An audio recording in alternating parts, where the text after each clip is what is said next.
ọ̀rọ̀ dìbò lọ yàgò ní patí kan lọ́jọ́ bíi mélòó kan sẹ́yìn pẹ̀lú bí òṣèré orí ìtàgé rẹ̀ tá a mọ̀ sí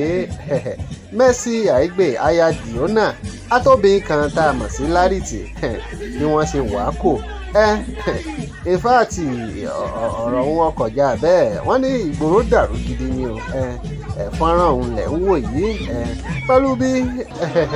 Larrit wọ́n ní bó ṣe fọ́ ìgò àbọ̀ la nǹkan mọ́ ni kò tiẹ̀ yé wa gírígírígírí ni wọ́n gbé Mercyaigbe kúrò ní ibi patí bẹ́ẹ̀ bá wo fọ́nrán òun dáadáa ẹ̀ rí i pé Mercyaigbe kọ́kọ́ ń jó